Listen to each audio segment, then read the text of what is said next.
心說說故事，偏偏今宵所想講不太易，遲地望你想說又復遲疑，秋風中湧起的某夜，遺留他的窗邊有個故事，孤單單的小伙子不顧寂寞，徘徊樹下直至天際路遠移，東風吹走幾多個原野，為何窗邊的他欠缺注視，刻於窗扉小子寫的愛慕字，完全木用像個飄散意，今宵的小伙子傾吐憾事，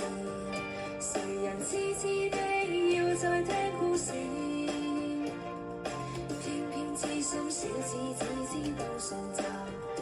祈求下集是個可愛夢兒，知不知對你牽想